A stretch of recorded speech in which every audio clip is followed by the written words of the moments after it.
गुरु की संभाल। जब बड़े हजूर महाराज जी डलहौजी में थे, जज गुरबंत राय और उनके बेटे हजूर के दर्शन के लिए आए। जुलाई का महीना था और भारी बारिश हो रही थी। वे लगभग 1 महीने तक रुके। एक दिन जज साहब ने हजूर से विदा मांगी। हजूर ने उनसे 1-2 दिन और रुकने को कहा, लेकिन उन्होंने कहा कि उनके पास और छुट्टी नहीं बची है। जज साहब एक अच्छे भक्त और हजूर के प्रेमी थे, लेकिन फिर भी वे जाना चाहते थे। हजूर के रोकने के बावजूद वे चले गए। हजूर ने उन्हें प्रसाद नहीं दिया और उनके जाने से खुश नहीं थे। सुबह हो गई थी जब हजूर स्नान घर गए। स्नान घर में हजूर टब में गिर गए और उनके पैर में चोट लग गई। खून की कुछ बूंदें फर्श पर गिर गईं। इससे पहले वे टहलने जाना चाहते थे, लेकिन वे वापस आ गए और उन्होंने मुझसे कहा कि वे स्नान करने के बाद ध्यान में बैठेंगे।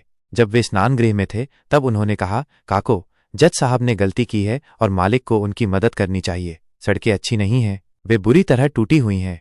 जब हजूर गिरे तो स्नान गृह में शोर सुनकर मैं घबरा गई। हजूर टब से बाहर निकले और हंसते हुए बोले, नहीं बीबी, घबराओ मत, मुझे कोई चोट नहीं है। ऐसी चोटें मेरे लिए कुछ नहीं है, क्योंकि जब मैं अपनी नौकरी पर था तो मुझे ऐसी चोटें अक्सर लगती रहती थीं। खून की 2-3 बूंदें मेरे लिए कुछ नहीं है। स्नान करने के बाद उन्होंने दूध नहीं पिया, बल्कि दोपहर 1 बजे तक ध्यान में बैठे रहे।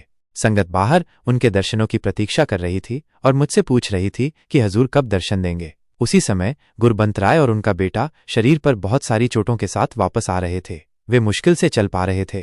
उन्होंने कहा, तारांकन बीबी, आज हम किसी भी तरह से नहीं बच सकते थे। हमारे घोड़े इस तरह से पलट गए थे कि हमें गहरी घाटी में गिर जाना चाहिए था। जज साहब जब ये कह रहे थे तो हजूर बाहर आकर बरामदे पर खड़े हो गए और अपनी ऊंची आवाज में बोले, तारांकन, मैंने आज तुम्हें जाने से रोकने की कोशिश की थी, तो क्या हुआ? तुमने खतरे का सामना किया और तुमने मुझे भी मुसीबत में डाल दिया। हजूर अंदर आए और मुझसे बोले, तारांकन, देखो काको, जब मैं टब में गिरा तो मैंने उन्हें गहरी घाटी में गिरने से बचाया। अगर मुझे चोट न लगती तो वे मर सकते थे। शिष्य को पता नहीं है कि गुरु उसकी कितनी मदद करते हैं। शिष्य गुरु की मदद के बारे में अनभिज्ञ हैं, जो उन्हें अपने जीवन के हर पल में मिल रही है। आप बस उनकी सेवा करें और अब उनका ख्याल रखें और उन्हें ये न बताएं कि मैंने उनके लिए क्या किया। साथ ही किसी को ये मत बताना कि मैंने 6 घंटे तक ध्यान किया है।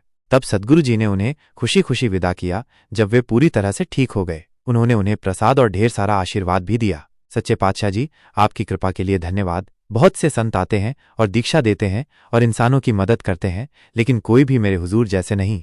जय गुरुदेव जी।